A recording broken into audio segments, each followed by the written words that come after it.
Okay, hopefully everybody can hear me. Thumbs up. All right. Okay, so my name is John Nothstein. I'm a teacher at Wasilla High School. I've used Google Classroom now for a while, and I think it's a great resource for teachers. It's not necessarily an LMS or a content management system. It doesn't really matter. It just works really well. It's simple, and I think teachers like tools that work easy, that are easy and intuitive and just work, and that's what Google Classroom is. And I don't know about your schools, maybe you can make a comment over in the chat. At Wasilla High School, we've decided that everybody is going to use Google Classroom. So it's made it easy for me to help support teachers that everybody's on the same platform. So what I'm going to do is I'm going to go through a few tips and tricks with Google Classroom, and I called this Google Classroom Advanced, but Google Classroom is such a simple program. I don't know if that's a misnomer for it or not, but it's definitely some tricks that maybe even people who have used Classroom for a while might find helpful. So what I'm going to do is I'm going to share my screen, and if you want to, you can exit out of full screen by hitting Escape on your keyboard if it goes to full screen, and that way if you'd like to, you could have Google Classroom on one side of your screen and the Zoom chat on the other, and the Zoom on the other. That way you can work with me as I'm doing this. Okay,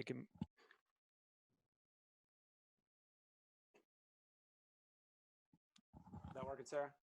Okay, I'm hollering over at my wife just to make sure I'm good to go here. So you should be seeing my screen right now, and this is the Advanced Classroom Training Google Class, and you can join that if you haven't by going to your Google and clicking the plus, join class, and entering the class code, which is UMV4DKX. So you just go to your Google, you make sure that you're signed on to your school Google account, go to Classroom, hit the plus, UMV4DKX. Once again, if you need to leave full screen, if you're stuck in Zoom full screen, just hit Escape, and then you can have two windows open at the same time. How do you do that? Like I'm the beginner. Mm-hmm. The point of signing up for this class is so that, why? So the point of signing up for the Google class, I'm going to go over some of the tips and tricks, and I put them in the class. So you can see right here, if you look at the classwork for the class, I've got the extensions and add-ons that I'm going to go over. I've got some of the assignments and things like that. All the resources are there that I'm going to go over. And then if you want to use those in your class, you've got them there so you can pull from them. The other nice thing is a lot of us look at Google Classroom from the teacher side of things all the time. We never see it from the student perspective. So that's going to add you as a student, and you can go ahead and check it out from that perspective. So how do we find those again? I'm so sorry if I sound stupid. No problem. So what you're going to do is you're going to go and just go to Google, and you're going to sign into your Google account. So if you're not signed into your Google account, you're going to make sure you sign in to your school Google account, and that's your login at apps.matsuk12.us with the password that you use to log on to a school computer. Once you're into that, you're going to get the little waffle. You can click that and choose Classroom. And then you'll see you won't have anything here if you've never used Classroom. These are all of my classes. You click the plus, join the class, and that's where you put in the class code, UMV4DKX for this class, and that'll join you to our class. Can we join it after we take this class? Absolutely. So right now, if I go look at the people in this class, most people are in the class. Can I ask a question? Yep. You explained how you could see part of your presentation and us be able to play with it at the same time. Can you explain that one more time? Yeah, it depends on kind of what computer you're on. Most of the time you just hit Escape if you're stuck in a full screen on Zoom, and that way you can have two windows at the same time. So you just have to resize another window. It just depends on your computer. You're going to have to play with that a little bit. Okay, thanks. Okay, so I'm going to get rolling here. So these are kind of my notes that I thought I would go over as I went through some of these things. And like I said, I tend to go pretty quick. So if I'm going way too fast, just holler at me. I can slow down. Great thing about Google Classroom, simplicity. I talked about that. Google Class at this point, I think, is probably considered an LMS, a learning management system. As of a few years ago, it wasn't. It didn't have grading features. It was missing some of those things that Canvas and Edmodo had. It's still one of the more, it is the most basic one, I would say. But at this point, it's added some of those things and it's become a lot more functional for us to run our whole class from. The structure of Google Class. So if I log into any of my Google classes, for you newbies, beginners to this, you've got Stream at the top, and Stream is where you can post just comments right there. You can make announcements to your class, and we'll go over that. And then the other tabs here, Classwork, is you can stay organized with all of your classwork that you assign to students. People are the students and teachers that are part of your class, and I'm going to go over that in a second. And Grades is actually assigning grades to students for different assignments. Okay. So the way Google Classroom really works, the great design of it, the simplicity of it, is that it's tied directly with Google Drive. So what you're doing with Google Classroom is you're sharing files with students, and students are sharing files with you. That's basically all it's doing. And there's some other things happening, but that's the great thing about it. It's pretty simple. So the structure of Google Drive, just a behind the scenes look, if you're in any class, they added this right here. It says Class Drive folder. If you click that, it takes you to your Google Drive. And more specifically, it takes you to your classroom Google Drive. So this is where everything for my advanced classroom training class is stored. All the assignments that I put, everything the students submit, all goes to this. If I go back one directory and I click Classroom, I'm going to see all of my classes.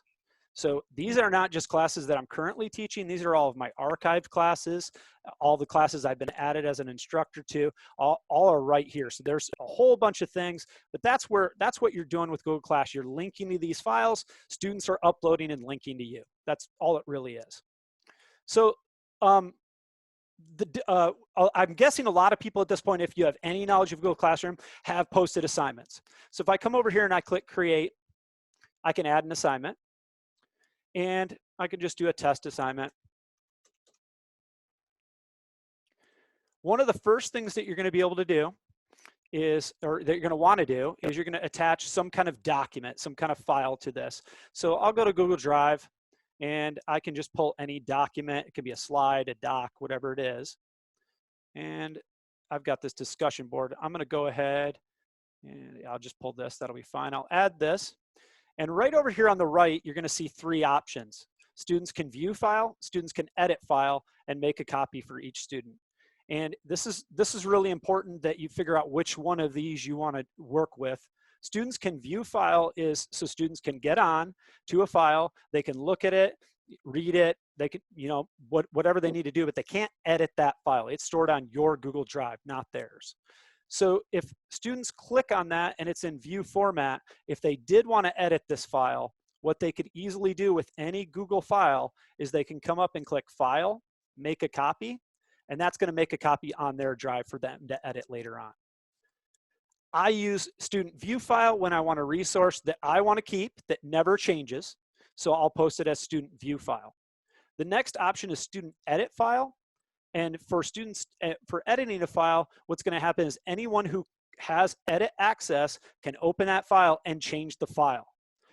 You don't want to do that with resources that you don't want changed. What you want to do that for is resources where you want students to collaborate with each other and work on things. I'm going to go over a couple of those, Google Slides, Google Docs, how you can use those collaboration tools and student can edit a file. And the last one is make a copy for each student. And this is actually the one you're probably going to use most of the time. What this is going to do is it's going to automatically put a copy of this file on that student's drive. So you'll see the file name change and it'll become their name.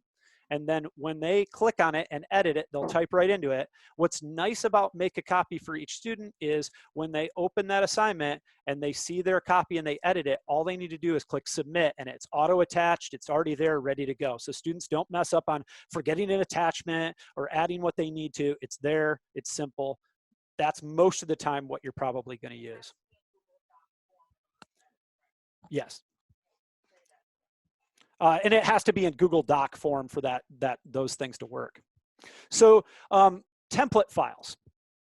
Let's say that I want to make a new assignment and I want to make sure that all my students know what they're adding, what they're using. I can click create. I can make a new assignment, test assignment. Instead of adding something that's already created, I can create a template file right here. So I can click create and add a new Google Doc. And it's going to pop up a brand new Google document. And I'll just call it template document. And that name will eventually change here. And I'm going to let students each have a copy of that file. I'll give them some directions on what to do in this document. And boom, I've got a copy for each student. When they click on the assignment, they'll see it. They can type right into it and work with it. So you can do that right as soon as you create an assignment. That's a new addition of Google that's pretty slick. So that's just a template file. With the make a copy, can other students see what other students are on in your Google Classroom when you do that? No, they can't. So they're only seeing things that are on their drive and things that you've posted and gave them access to. They can't see other students' work unless it's that edit feature, unless you're posting the assignment with edit access, then any changes in that document they're going to see from other students. Okay, so if you yeah. have a special ed classroom, that would be a good, where privacy is, where confidentiality is more important. That is the feature you'd want to use. Yeah. Yep. Okay. So the next one, this is my absolute favorite feature of Google Classroom: reuse, post, and collaboration. So I think I've made a video on this. Maybe some of you have seen that, and there's a lot of stuff out there on that. So if you come over and instead of clicking create assignment, you can click create and you can click reuse post. And reuse post is going to give you access to any of your classes, so things you've posted in your classes, any of your archived classes, or any classes that you're added as an instructor on. So I've got this class that I could repost stuff from this class. I can go and pull stuff from my robotics class and post, or I can hop over to Mr. Mead's class over at Colony High and post some of his assignments.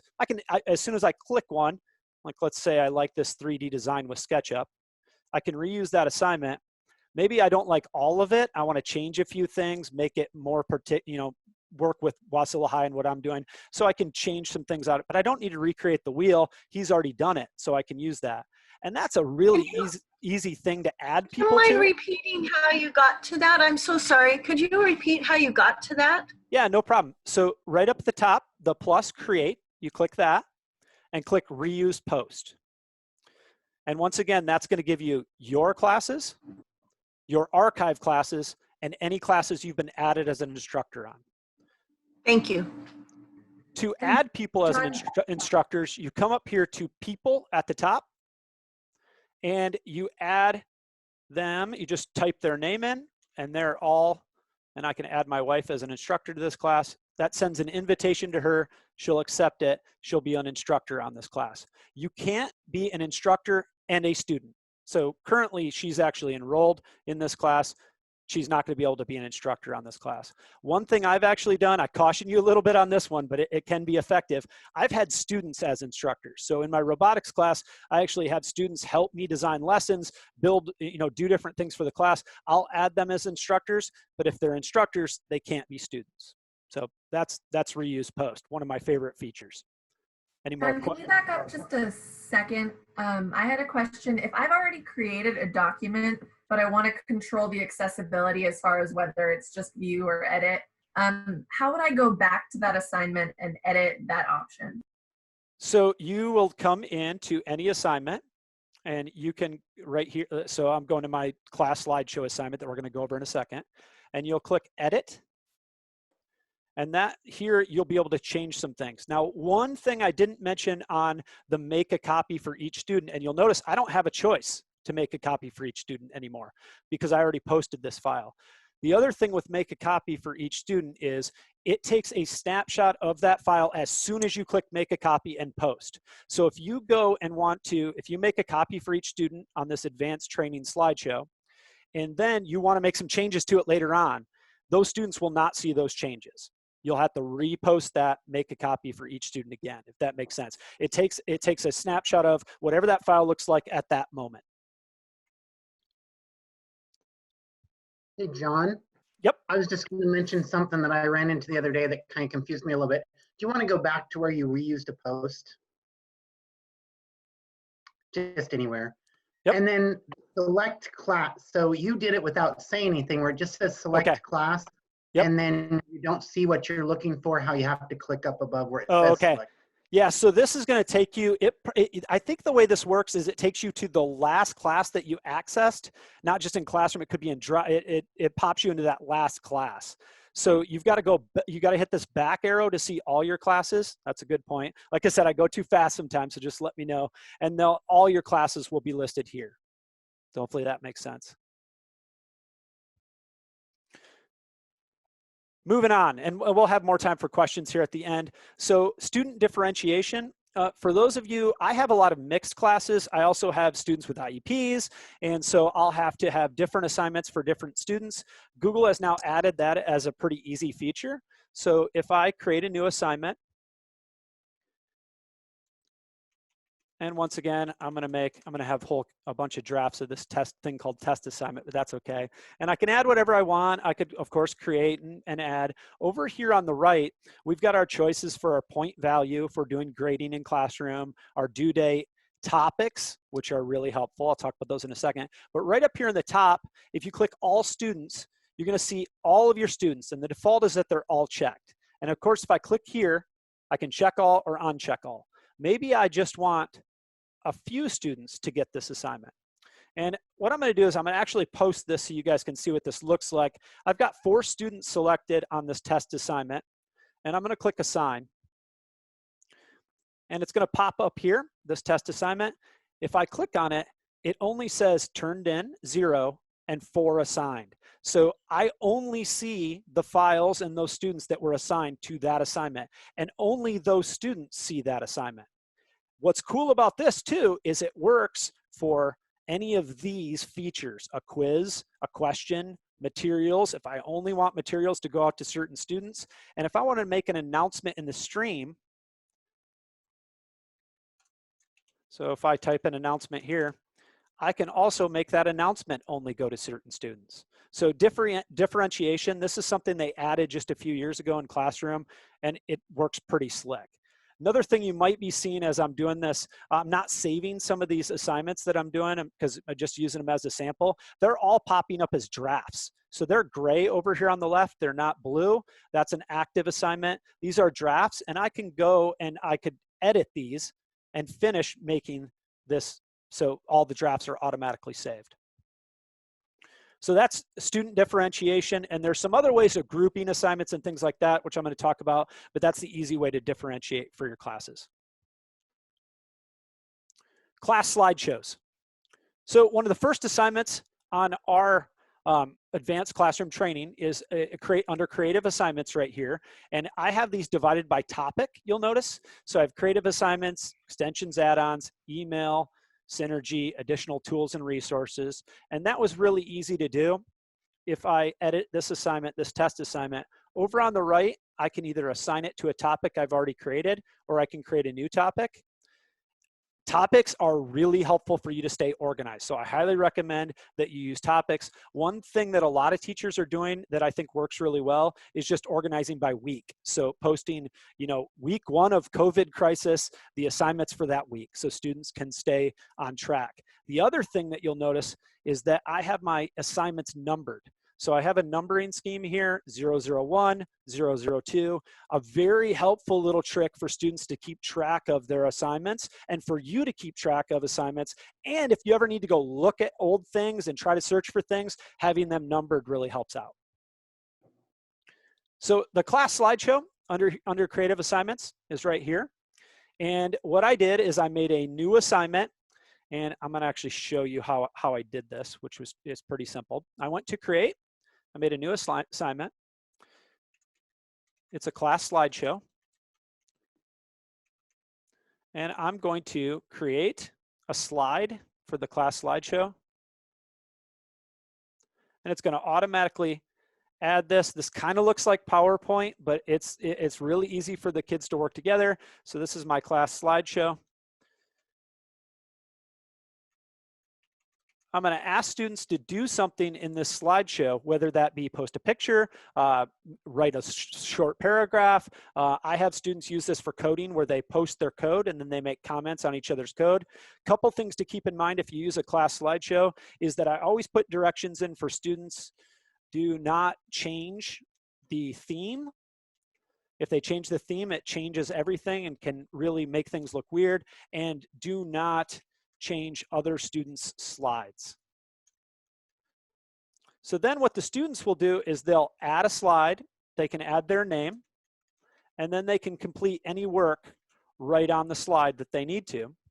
But what's great about this is the collaboration that it offers. So then they can then go into any student's slide and make a comment on that slide. And so for example, if I head back to ours, the one that's already made here, a lot of people already added their slides. So you can see as I click through here, you've got people in their slides and people are having conversations on those slides. This is a great way for them to get some feedback from their peers. And it's an easy way for you then to look through and look who completed the assignment. The other thing. Interrupt. Can you show where you make a comment again? Yeah. So the comment is right here, add comment, and it'll work on any slide that you're on. So you just click add comment. You can tag kind of like Facebook, you know, or Twitter. You can tag another person. So if I do an @ symbol or a plus symbol, I can tag a person if I start typing their name. It's the way our Google account is set up. It's going to put my wife's email address, the apps, to tag her. And if she has her notifications turned on for that, she'll automatically get a notification on her phone or wherever it is if I tag her. And you can see on some of these discussions, people have been tagging each other. So they automatically, notifications are sent. John, I'm sorry to interrupt.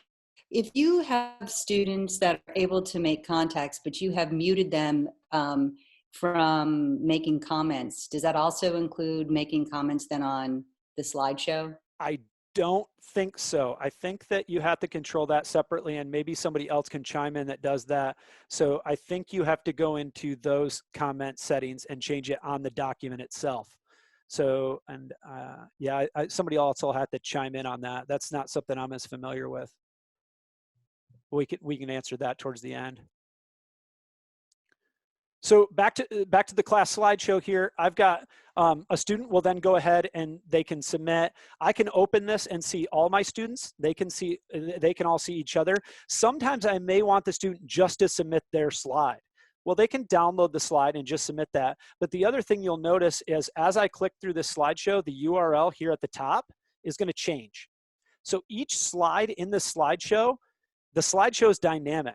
It has a URL for each slide. So if they actually copy this URL and then go submit that in Classroom, and I'd actually have to be in a class that I'm taking, not a class I'm teaching, but they can attach that URL. And when I click on that, it'll take me right to their slide.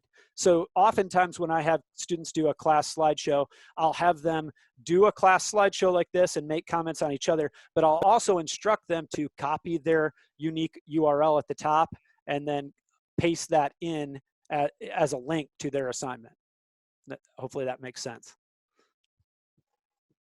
May I interrupt for just a moment, John? Yeah. I just wanted to suggest for someone who's not done any collaborative documents to make sure that you practice with kids first, because when I've done it for the first time, I have a little bit of chaos.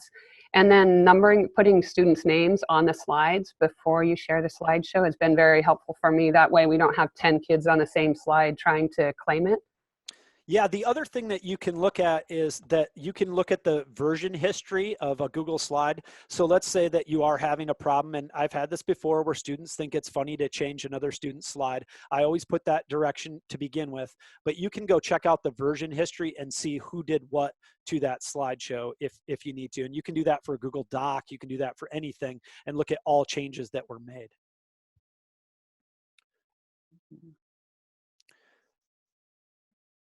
So moving on, so that's a class slideshow. I think it's a great way for students to collaborate, be able to post things in, paragraphs, all those different things. Extensions and add-ons. And I'm going to walk through these. There's a couple I'll just kind of let you guys play with later on because, man, you could cover extensions and add-ons all day. First thing I'll show you how to do is add extensions. So what extensions work with Google Chrome? They only work with Google Chrome. If you're using a different web browser, they're not going to work. So up here in the top, I'm using a Google Chrome web browser. You're going to see all of the extensions that I have added up here. And here's how you get extensions. So I'm just going to go to Google, and I'm going to go to the Chrome Web Store. So I just went to Google and I Googled Chrome Web Store. And it's the first link that pops up. And I'm going to search for extensions. So I can search for any extensions on here. I'm only going to go over a few during this training. I don't want to take too much time, but there are tons of great extensions out there. If you even just looked up teaching, you'd find all kinds of teaching extensions that you can use. And I'm sure lots of people are familiar with, Read Write and all these extensions that even students are using and making work. I'm just going to go over a few of my favorite extensions. So the first one that I want to look at is a very, very simple way to do a recording if you wanted to make an announcement. So a webcam recording. And it's called, I'm going to go to the Chrome Web Store. It's called Webcam Record. And it's by Alice Keeler. I forget how to say her name. She is like the guru of Google. So her website is awesome. She's got incredible resources. She's written several books on Classroom. Really good stuff. Keeler. That's what, and she's been at ASTE too, right? I'm sorry, what? I think she's actually been at ASTE before. Yeah, I just have a kid with the same last name, and I've read, I think, a book of hers before, so that's how I know it's Keeler. Okay, so if you don't have the webcam record, you're going to see over here, Add to Chrome. Mine says Rate It because I have it. So you just click Add to Chrome. It may ask you to authorize it or anything like that. You'll click through the dialogues and give it full access. And once you get through everything and it's all authorized, it should just be a couple clicks, you're going to see it pop up here as an extension. So Webcam Record. And most extensions are going to work by coming up here and clicking on them. And I'm going to click Start. And of course, this one's not working for me.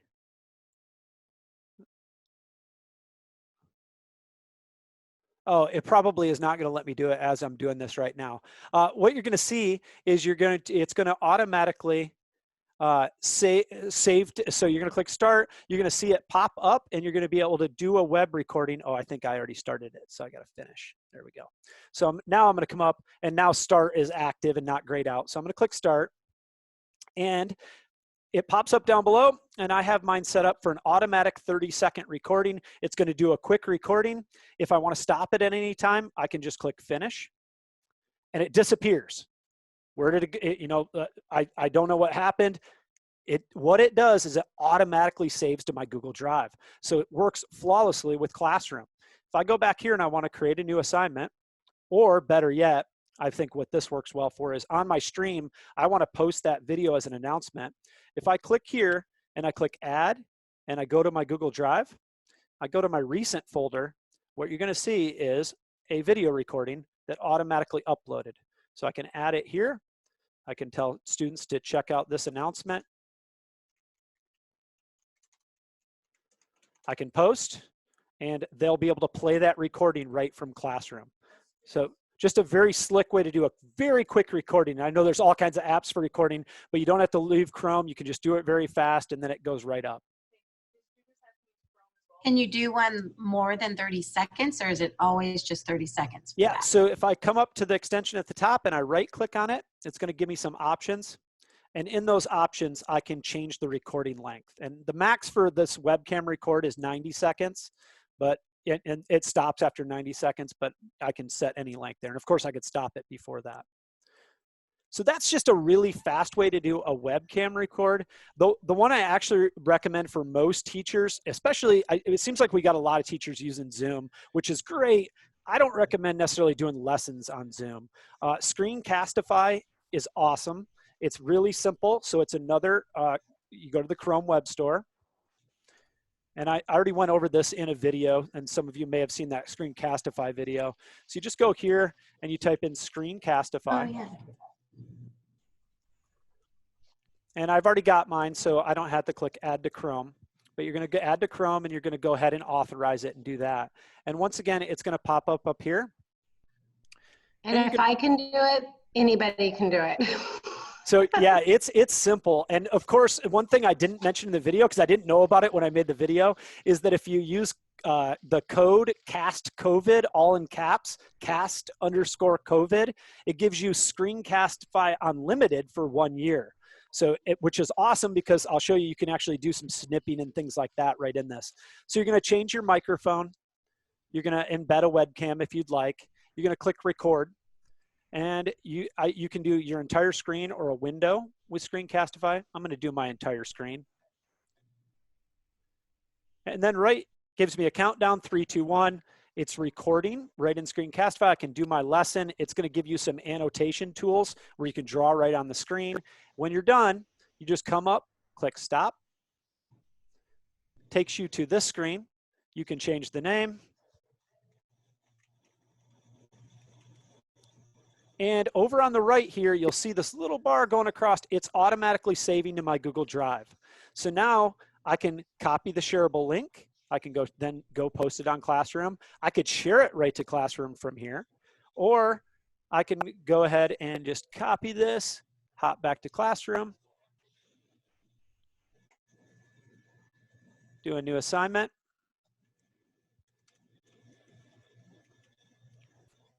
Add from my Google Drive, and it's going to be the most recent file in my Google Drive, and I renamed it at the top, so it should show up as my test Screencastify. There it is. It's ready to go. If I go back to that editing screen here, with the unlimited version, and I don't know, I haven't played with this too much. I use Adobe Premiere for most of my video editing, but you can cut and trim and do some things right in this before you send it over. So I recommend this for most teachers. Instead of trying to teach lessons on Zoom, Screencastify or a screen recording software, I think, is the way to go. Would that be I just found out that our district is going to be using Castify. Should I wait for them, or can I just go ahead and get it from the Chrome store? I'm not sure what you mean. Your district is going to be using Castify. My principal said, and I put it in my notes from our meeting this morning, it just says getting Castify for district. So it was the same thing you're talking about now. Okay, I'd have to look into that. They may be talking about Chromecast. There's a whole bunch of different casting things, which is send things to student computers and things like that. That might be a different deal. I'm not sure. So I can answer what they want us to later. use to do video. Oh, okay. Yeah, it probably is this. And there's a few other ones, Screencast-O-Matic, or, there's all kinds of ones that work really well. This is just one I found, and it's really nice that they made the unlimited version, gave us access to it, which is pretty cool. So this would be a good thing to use, like if we have younger kids and you wanted to read a book to your kids, this would be the perfect way to do that and embed that into your classroom. Or this next one that I'm about to show you. So if you hop over back to the Chrome Web Store and you type in, I think I gotta go see what the name of it is. Screencastify or whatever, that's only about 5 minutes for the free version. So a book would have to be really short. Well, but once again, if you enter that code CAST_COVID, you get the unlimited version. So it's free. It's a subscription for 1 year. Yeah, it's really easy. So this next one that I'm going to show you is a really easy way if you wanted to do a recording of you reading a short chapter to your students or something to your students. Just look up audio recorder, and there's a few on here. They're all almost work the exact same. Doesn't really matter. I have this one that's kind of got the teal icon with the microphone, and you just once again hit add to Chrome and go ahead and authorize. Once you've done that, it's going to pop up here. You're going to click it. And it's start recording. You start recording, read that chapter to them as you go through. You're going to click stop recording. Forgot that was going to do that to me. So now I've got it, and now I can click download. So this, unfortunately, this one doesn't work like the last of the web record plugin and automatically load to Drive, which is really cool. I have to download this file. Not that big a deal. It's going to download as an MP3 file, which is really easy to work with. I'm going to hop back to my class, and maybe I want to add that file. So I'm going to go ahead and add a file, and I'm going to upload it to my drive because this one's on my computer and it's going to show up as the last file there. I'm on a Mac, so it's under my downloads folder. I'm going to upload that file, click upload, and then students are going to have access to play that recording. So that's a really easy way to just do a voice recording too. It's too bad that it doesn't automatically save to drive, but it's just one extra step. Next, share to classroom. So that is, if you, let's say that you are surfing the internet and you find a great resource. One that I recently found that I really like for my coding class is I found some stuff on Code.hs, and they've made everything available. So I find something on Code.hs and I'm like, oh my gosh, this is the greatest resource ever. My kids need to know about this. I don't have to go copy the link, hop over to Classroom, or do anything. I don't even need to have Classroom open. So I just add share to Classroom. So one more time, I'm going to go to the Chrome Web Store. I'm going to go to share to Classroom. And it looks like this. Add to Chrome, do the authorization steps. And now I'm back at Code.hs, and this is the resource that my students have to have. I'm going to come up and click share to Classroom. And I can choose my class. I just click back, and here are all my list of classes. And I can say, oh my gosh, my broadcast journalism kids need to know about this. I can make an assignment about it too, or I can just make an announcement. I can tell them this is a great resource, check it out, and click post. And that will work even if I'm not in Google Classroom. As long as I'm signed into my Matsu K-12, my apps.matsu K-12 Google account, I can automatically push that out to my students very fast. No, I didn't. My wife's reminded me I skipped one here. So the next one, which is actually a really slick one, is Save to Drive. So back to the Chrome Web Store. I'm going to go Save to Drive. Add to Chrome, authorize, give it all rights and access. And this one is going to pop up here, and this one works a little bit differently. So if I click on this, you're going to see nothing's happening. So that's because this one embeds itself in the browser to work with. So I'll show you that works. So let's say that I am looking up some stuff on dogs. And I like this picture of this cute dog. I right click, if I've added this extension, if I right click on this, I see a new thing here that says save to Google Drive. So this is just gonna save me a bunch of steps. Instead of me downloading this to my computer, uploading it to Google Drive, I just click save image to Google Drive. And now, if I hop over to my Google Drive, it's gonna be the most recent thing in my Google Drive right here. And I can also, once again, post it very fast on Google Classroom. So if I edit and I want to add something for my Google Drive, it's going to be right under recent. And that dog picture is going to show up. One thing to keep in mind with Save to Drive, it's only going to work if you're in the Chrome web browser. So if I go try to use something I've got over here and right click, I'm not going to see Save to Drive on my computer as an option. It's only going to work with Chrome.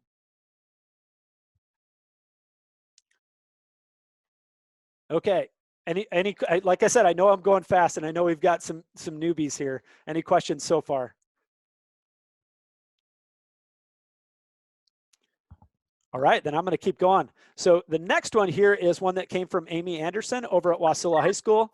I think this is going to be pretty useful for teachers that have a lot of PDF documents that they print off and have students do at home. They're used to that format of teaching. And now that we're online based, they've got all these great resources in PDF, but we all know a PDF is hard for students to edit and work with. So one thing you can do is you can open a PDF. I've got some resources here. I've got a couple PDFs just saved in a folder on my Google Drive. And I can open a PDF, and I can copy from a PDF and go ahead and paste into a new Google document. So I'm going to go back, make a new document. And what you're going to see is you're often going to get a lot of formatting issues. So if I paste that in, it pastes in. One thing you can do with very simple PDFs is paste without formatting. So Command-Shift-V on a Mac and Control-Shift-V on a Windows computer is going to paste that in without formatting. But what you're going to see with this document, even if I do that, it's still going to be kind of weird. So it's got some weird formatting issues. So this next one is going to solve that issue. So we're going to go to the Chrome Web Store, and we're going to look up DocHub. Hey, someone asked what's the save to Google Drive icon again. So here is DocHub, and you're going to go ahead and get DocHub. And this one's going to pop up here, and it's going to work like Save to Drive. So I know somebody asked about Save to Drive. That's my Save to Drive icon. And remember, if I click on Save to Drive, it doesn't do anything. If I click on DocHub, it's going to give me some directions, but that's not how DocHub works either. So I've installed DocHub. I've gave it all the access. And now if I go and I open a PDF, so I've got a great TED Talk PDF that Amy Anderson was using here. She uses for students when they watch a TED Talk and then they fill this out with information. This is an awesome resource, but unfortunately it's a PDF. So her students were having a hard time actually typing right into it. So what now that I've added DocHub, I'm going to come up to the top. I'm going to click the down arrow next to Open With, and I'm going to open it with DocHub. Students will have to get a free account. So when you guys do that, it'll probably ask for you to make a free account. It's really easy to use your school Google account. So it's going to be one click. It's going to pop up and say, open, create account with school Google. Just click on that. It'll automatically make you an account. So here I've opened this PDF in DocHub, and this is for students to use. Teachers can use it too. This is a great resource to instruct students to use. They can then come in and they can type right in this PDF. They can type their answers, they can draw, they can do whatever they need to do.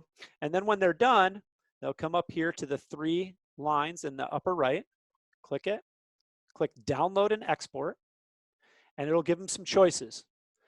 They can save this file, this edited PDF, right to their drive so they can then go over to their classroom and upload it, or they can just click their class and upload it right to their classroom. So that works as well. They'll have to connect to that class. They'll then submit it through Classroom. I'm going to go ahead and click Drive. Click Export to Drive. It went ahead and saved it to my drive. So if I go back to my drive and click Recent, it's going to be the most recent edited PDF right there. So I can attach that.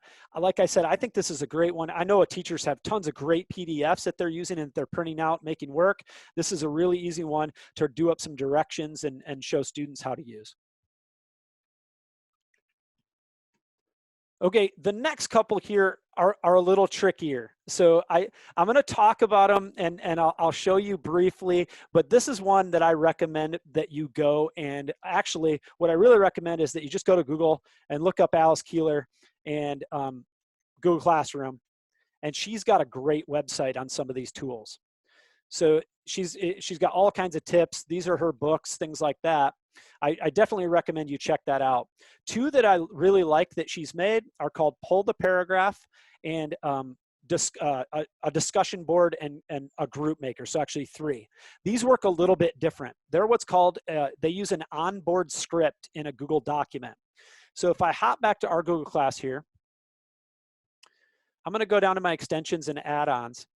And the first one I'll look at here is called Pull the Paragraph. And what I asked people to do was to open up the Google Doc that I attached and write a single sentence about one thing they'd like to learn during this COVID crisis. And it looks like 6 people have done that. I can, of course, click on that and click on each one, open Colton Connors, and see what he is planning on doing during the COVID crisis.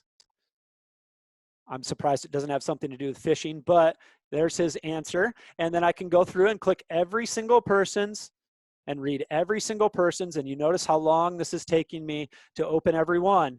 For English teachers especially, this could be a good tool for short paragraphs, short sentences, to have your students do this. And instead of opening every single one, you use the Pull the Paragraph tool.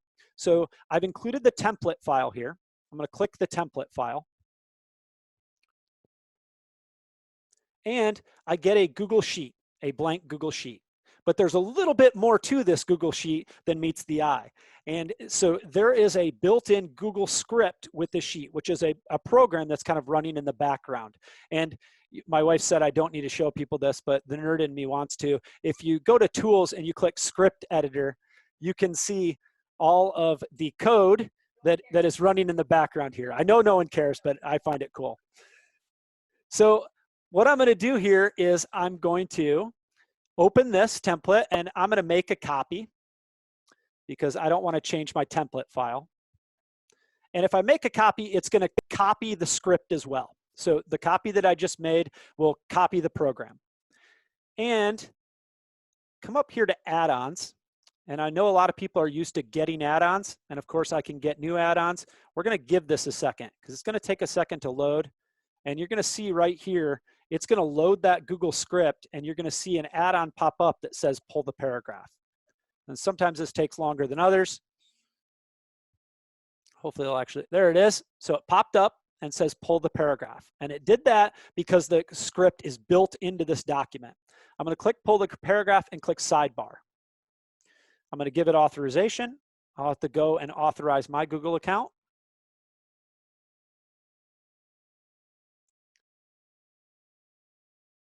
And I've got a little sidebar here and it says choose a folder. So this goes all the way back to the beginning of the presentation when I was talking about folders in Google Classroom and how they work in Drive. I'm going to click choose folder and I've got to choose a folder, and the only folders that are going to work are folders where students have submitted doc files to.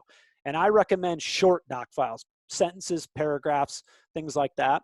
So I'm going to go find that folder. And I'm going to look through here and I have one folder called pull the paragraph. And I'm going to select that folder. And it's going to do some work in the background. And what you're going to see is it's going to start filling in some things here for me. Success, fill in feedback in column C and use the sidebar to push your comments to the top of student documents. So now, instead of clicking on every single student's file, I'm going to see their comments and things here. And you'll also notice this thing looks a little weird. So I'll have to do some resizing here. And I can play with the rows and the columns so I can actually see. But I can see that Hillary has answered right here that she'd like to see more people and individuals showing more care for others and not hoarding items. I think that's great advice. So I'm going to type great advice to her. And I can fill in feedback for everyone all at once right here. When I'm done, I could also open Synergy and do grading and look down through and tell them about their grades, all those things. When I'm done, I'm going to come over to the right on the sidebar and I'm going to click send feedback.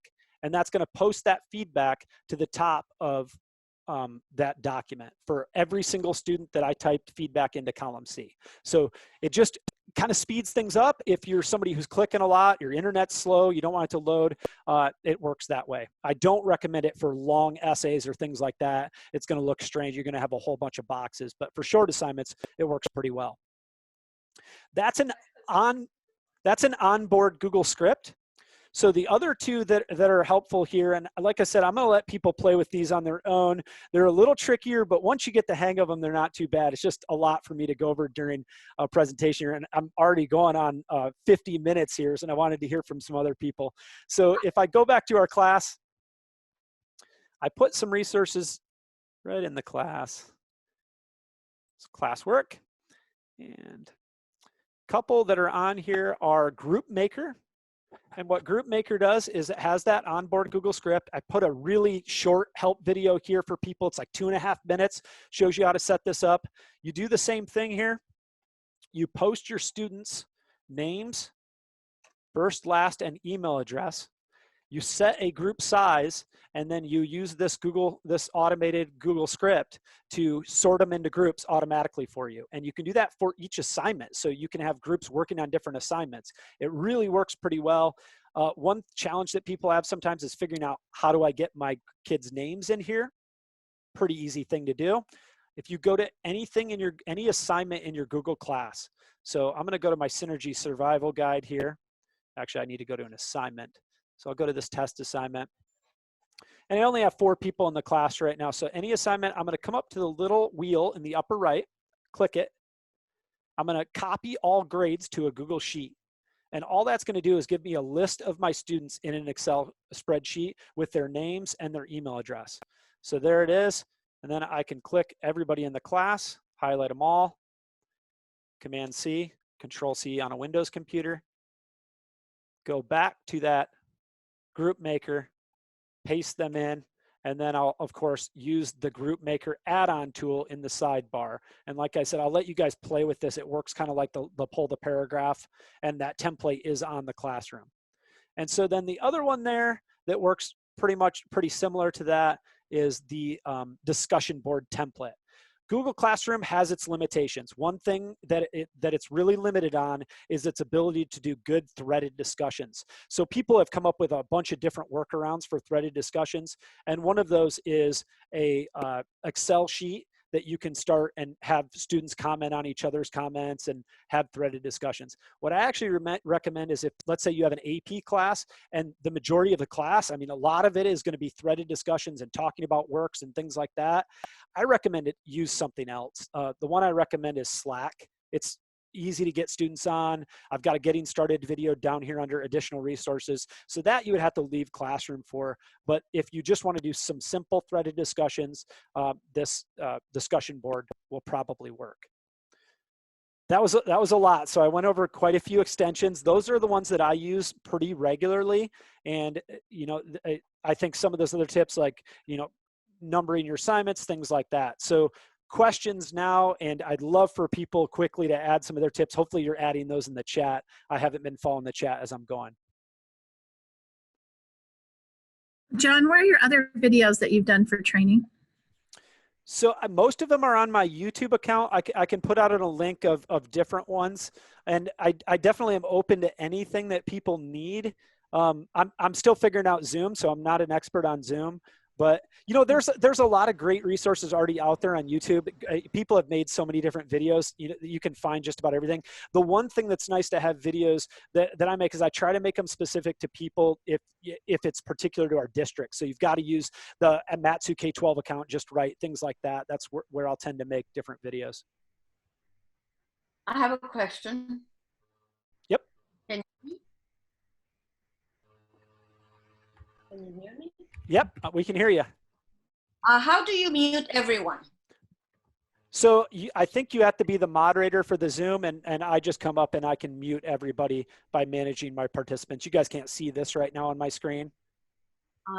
But I had a class, but I had 60 some students and I could not mute them.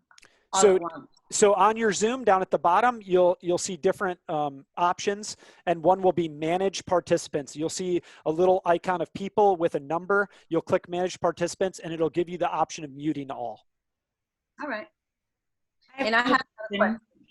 How do you change, on my background, I have books and I would like to read a book aloud.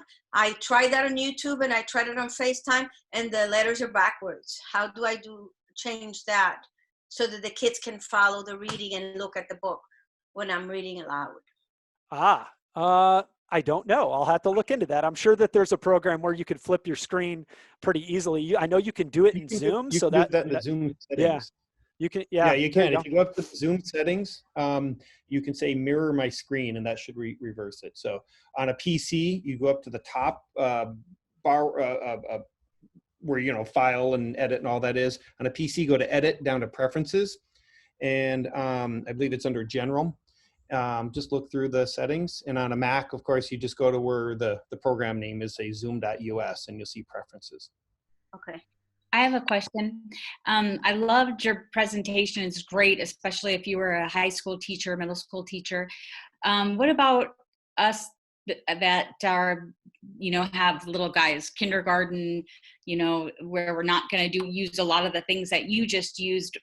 So do you recommend just going to YouTube and saying Classroom, Google Classroom ideas for kindergartners? I mean, yeah. That's a good place to start. That Alice Keeler website is awesome, and she's got it for all different grade levels. I know a lot of those extensions I use, of course, I teach high school, so those are the extensions that I use. But yeah, you're going to find some of those out there. The collaboration piece, I think, for elementary is a big deal, though. I mean, we could have third grade teachers throughout the district sharing their third grade classroom with everyone else and being able to use resources, so nobody's reinventing the wheel. I just think that could be a great thing for you guys.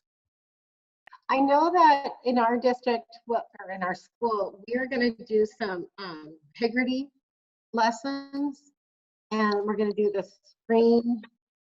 We're going to do it through screen, or no, sorry, I'm getting it all confused. We're going to do the screen of classified, whatever, and then we're going to put it on Google Classroom. But it would be nice to not have everybody do the same thing and share that information.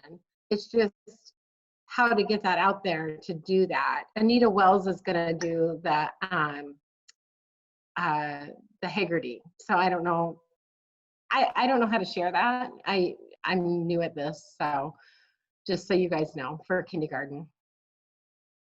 I think we might be able to work on that as DFRs, maybe putting together some kind of list where teachers could share their classroom code if they wanted. You know, I'm a third grade teacher. Here's my classroom code if you'd like to collaborate.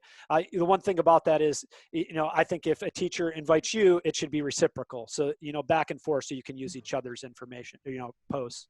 It's just knowing who's doing what is the big thing. I have a question about confidentiality. As a related service provider, and I know we have at least a couple others on this training, do we have to create separate Google Classrooms for each student, since students can access the list of people? Can students see the list of people within the class? I believe they can, and you can check that if you're in that class, since you're a participant in that class. If you want to hop over to that class and look, you can click on people. I think you see students, right. Then you can see the list of students. Yes. Right. So to be able to maintain confidentiality of who is on my speech caseload, would I have to create a separate classroom for each student? I believe so. Maybe somebody else knows the answer if you could block that at all. I don't know of a way to make it so they can't see who's in that class. Okay. We were told just to use first names, last initials.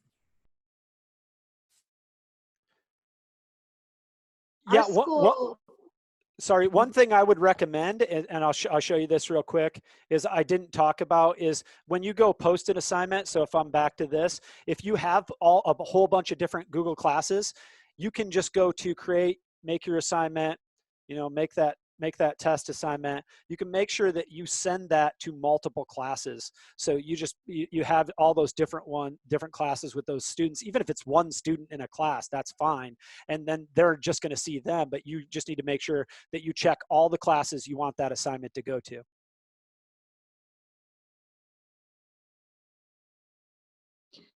I have a question following along that, because I'm brand new to this, and I've been playing around with it. And so I shared it with my teammates, but then when we tried to go back, like after I signed it, I couldn't change things, I couldn't edit it. So we ran into trouble once it was assigned and it was shared with multiple classrooms. Do you know how to fix that? Oh, so run that. So once you assigned it to multiple classes, you went then tried to edit those documents, and we're having issues with it. Was that the issue? Yeah. Okay. Once again, when you that goes back to when you make a copy for each student, it takes a snapshot of that document at that moment in time. So if you make any changes later on, they're not going to see those changes. So it probably did look weird. You kind of need to get the document done. You need to get it ready, then go make a copy for each student. You know, you have to have it completed first. Well, I was just talking with, we haven't done anything with kids yet. This is just with my fellow teachers. And so you were posting things on multiple classes and things were getting weird between, I guess I'm not sure about that one. Yeah, and I don't know anything about it either. Yeah, like they couldn't go in. So like if I shared it with, I teach third grade, and so I shared it with my partner, and once I shared it with her, she couldn't make any changes on it. even though she was shared with my classroom. Okay, I'm maybe somebody else knows the answer to that one. What you might want to, I mean, you could do is just invite me as a teacher and I could take a look at it and see if I can figure out why that's doing that. Okay. Did you make it editable to everyone, or did you just put it out there to share?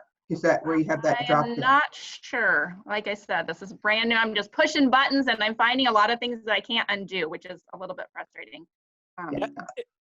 Yeah, if you want to, if you just want to go over, and I mean, I showed you this, guys, this collaboration piece. You can go over just to people and just add me if you need help with a classroom, and I can take a look at it. I'm not going to stay in your classroom because I don't want all your notifications, but just add me as a teacher. Type in John Notstein. If you've got a specific problem, you can email me, and I can take a look at your specific class and see if we can figure it out. Okay. I have a follow-up question for that, though, just a quick one. If you can't answer it, that's fine.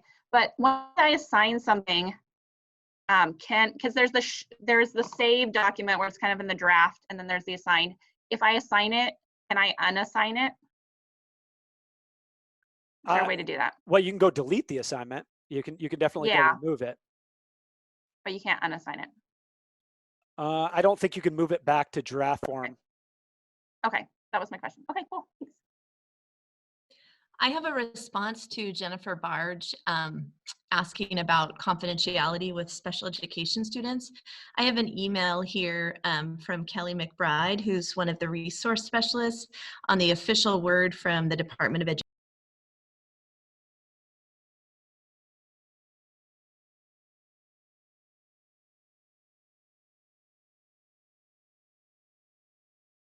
I can't hear you. I'm sorry.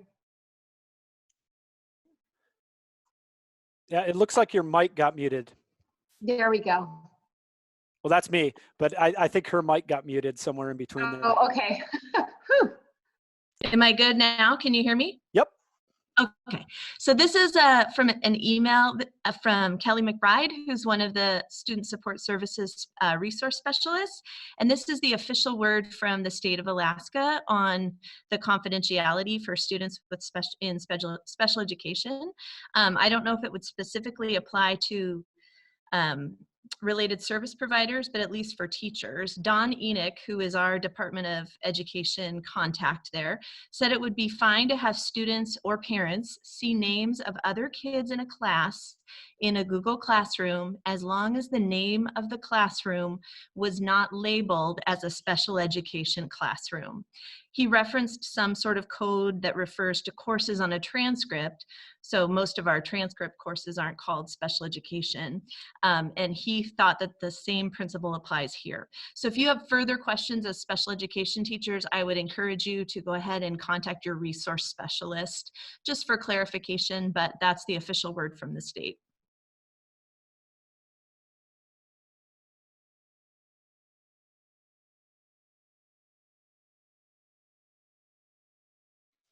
Okay, so we are over our hour that I planned on this. I'll stick around for a little bit if you guys have additional questions. Also, if you have other questions, and you can just, of course, email me, and I can hopefully help you out. If you want to add me as a teacher on your class, if you have a specific problem, I'm willing to take a look and help anybody out with what they need. So if you do want to stick around and you've got more questions, I'll stay, and I'm sure some other people will stay. But yeah, thank you for joining in. Hopefully it was useful. Hey, John. And there's one quick thing, if people are doing worksheets that they're having kids turn in through Google Classroom, there's a very nice comment function where they can go in and look at the worksheet and put a box around what's wrong and put the correct answer next to it in the comments. It'd be very helpful for math teachers and those who do a lot of worksheets. I like that. Pam, you want to show us that? Not to put you on the spot. You're muted right now.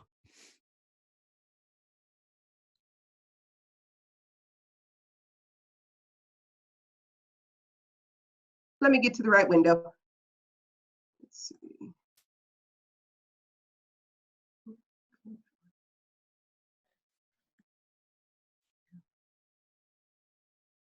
So let's see.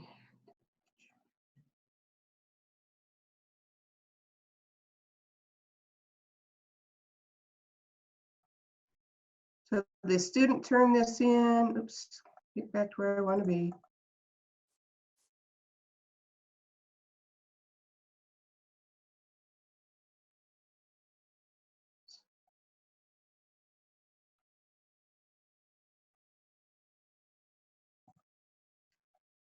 Okay.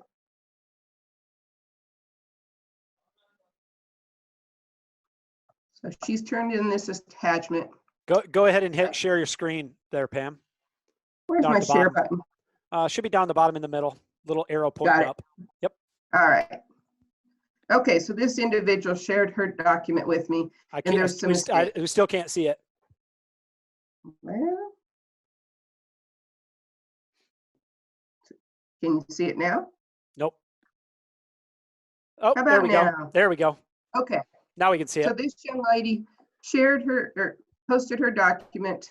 She has some mistakes in here. So if you hit this button, add a comment, you can put a box around the mistake. It kind of shrinks it so it's hard to see, but then you can come in here and tell them where they went wrong or what they need to fix. And then you can just post it. So if she had made a mistake down here, I'd come down here, square it in, add a comment, and then I can enter the comment or I can cancel out of it. Then you can give them, that way they can have their feedback. What? That's really cool. So they can do that just on a document that they took a picture of. And of course, you can go do that in a Google Doc. You could highlight whatever they wrote and then make a comment. I know English teachers are used to doing that are using Google Docs, but this is really cool for them just to snap a picture of it and you can still comment on. I like that.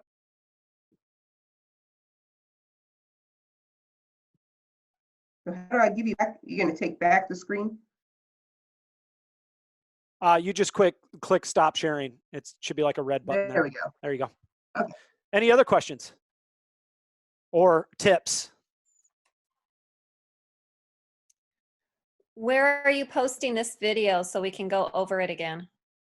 I'll probably post it a few different places. So it's going to go up on the Teachers Lounge. Let me show you guys that if you haven't seen that. So I'm gonna take this over again.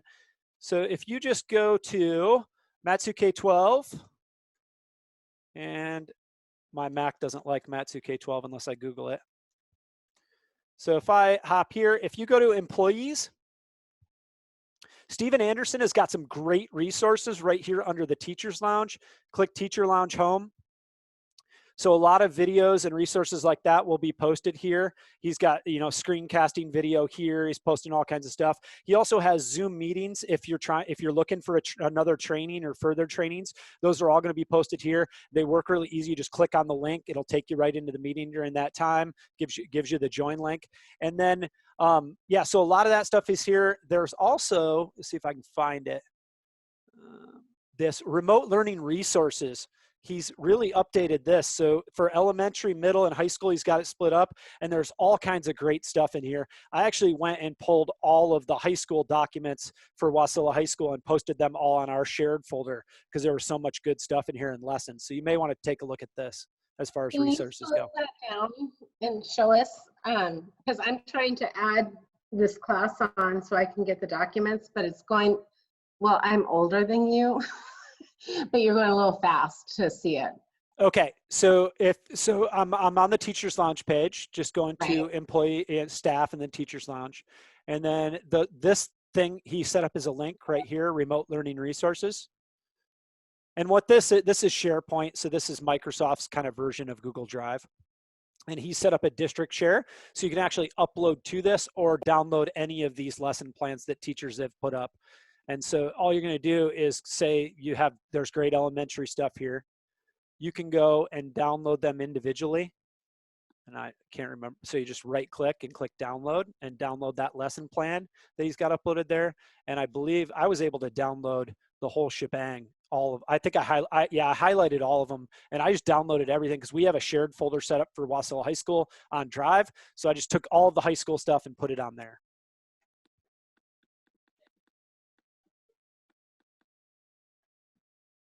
So that's where the video will go. This is really long, so I'll try to cut it up and make it more useful.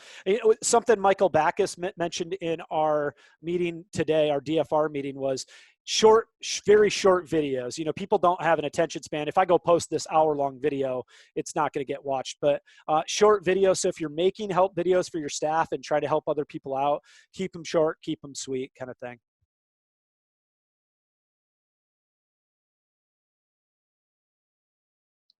Think like you're teaching kindergarten students. Okay, we're dwindling. Yeah. Quick question. Several of us were actually not able to get in because you reached that 100 participant limit. Oh, no. Yeah. So I'm wondering if there's a chance. So I just got in here now, Yeah. but I'm wondering if there's a chance that you might offer a second session tomorrow. Sure. Yeah, let's do that. Now that I've had practice, it'll be way better too. Yeah, I can definitely do that. I didn't realize that I had a 100-person limit. I'm just using that, the upgrade that they set up for Zoom, but I didn't know it shut me off at 100. Yeah. Okay, will do. Thank you. Yep. John, can I ask a question? So we recorded one of our all of our Zoom classes today, and it was saved up in the cloud. But now where do I go and find that? Because now I want to drop them into our Google Classroom.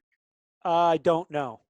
I can figure that out. I have it saved to my computer, and I saw that saved to cloud feature. I'm not sure whether maybe somebody else on here knows. I just haven't used that saved to cloud on Zoom. I'll figure it out though and get back to you if nobody else knows.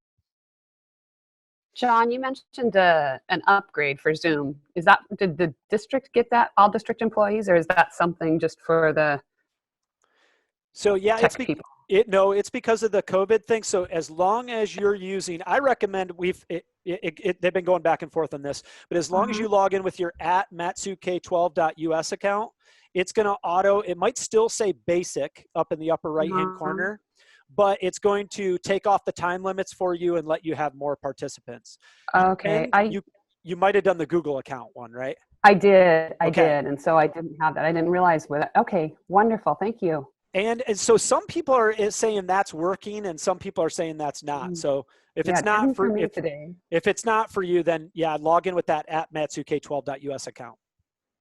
Okay. Thank you. Yep.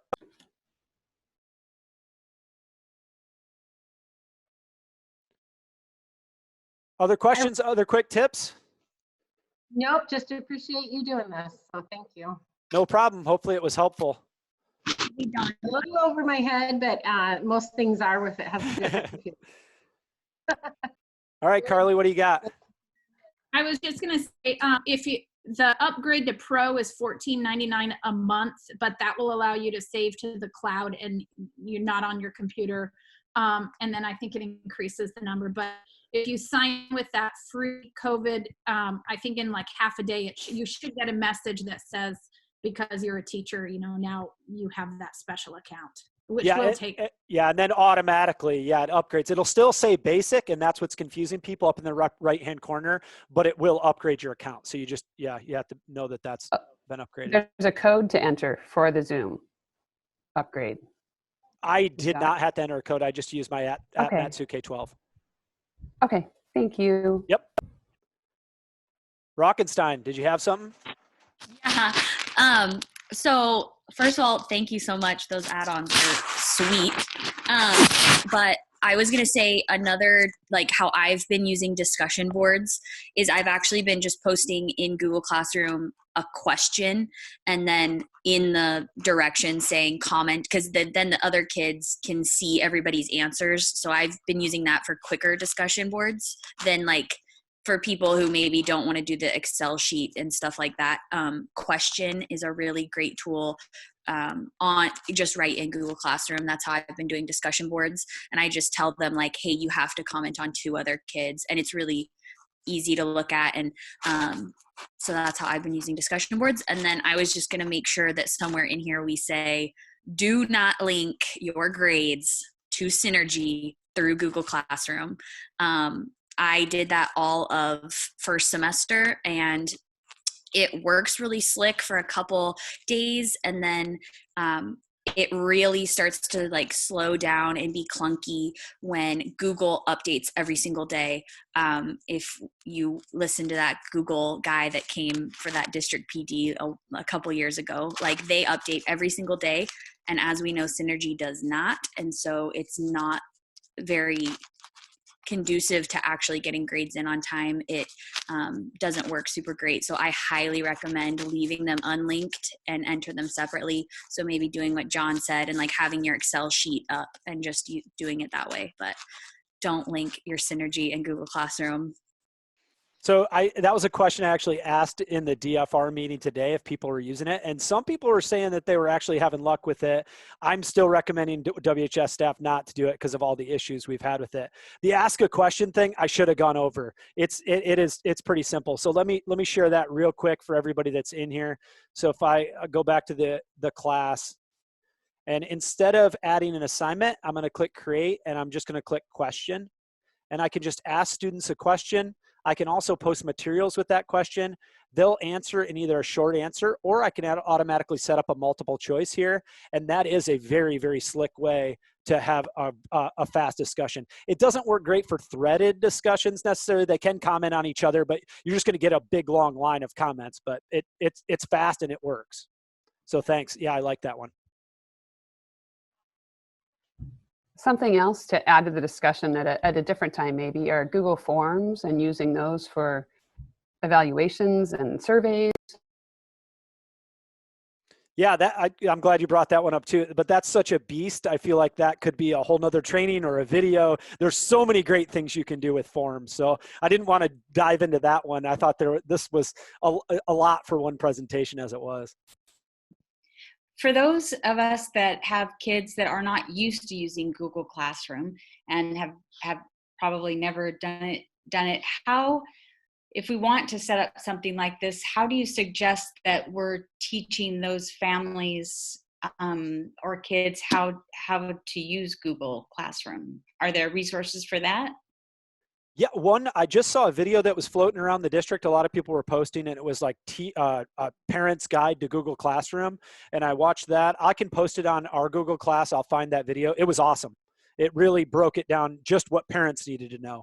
And if you add guardians to Google Class, and so you've seen that feature, what they don't see what the students see, and they don't see what you see. They have a different view. They basically see all of their students' assignments, what's missing, what's been submitted. So that's kind of, the guardian view is completely different.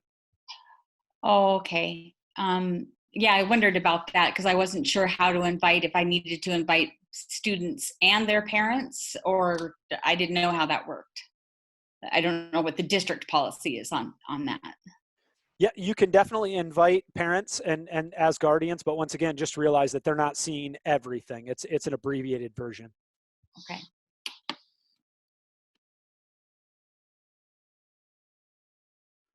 All right, we got anything else? I have a quick question, John. Yep. So I've got a younger special ed classroom, and we use a lot of these kind of like workbook pages.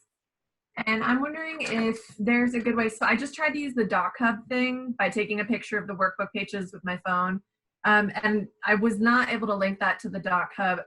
Can you recommend a streamlined way to get these pages onto my Google Classroom so that students can manipulate them easily because they're second graders and submit them once they've been filled out? That Doc Hub should work. What's going to happen is, I'm guessing what you ran into is you took a picture, it saved it as a JPEG file, you uploaded that to the computer, and then you'd have to manipulate that JPEG file. So there's probably some other ways to do that. Mr. Mead, you got any suggestions on how you can manipulate a JPEG file pretty easily? If you are using an iPhone, it may be using that new HVAC thing, HVAC, whatever, ATIC, I don't know, file format, which is not going to be compatible. So are you using an iPhone or are you using like an Android? You caught me. It's an iPhone. Is there another way that I could do that? Maybe using the computer's camera or something? You can, Adobe Scan is an app you can use. There are other apps that you can use. It'll take a picture of it. And in fact, it'll find the corners of the image and try to straighten out your image a little bit. And then it'll save it like a PDF and they can just print that off. Getting it back, I mean, asking a second grader to get it back into the computer is going to be another trip, though.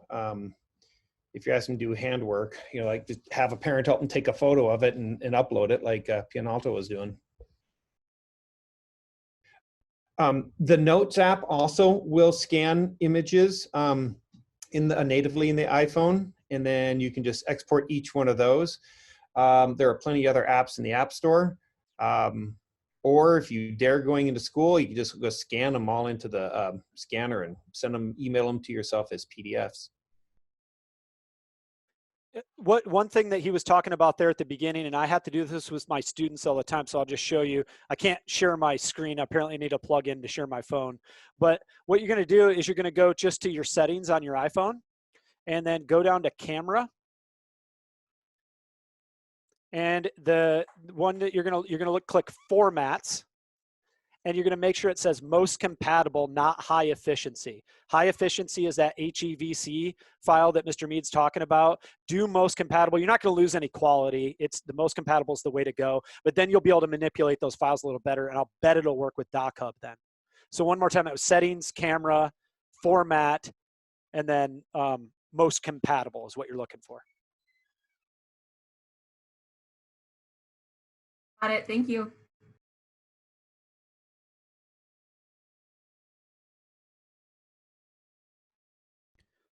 That's cool. I didn't know about that one. Any other questions, or is it time to climb the butte? Climb the butte.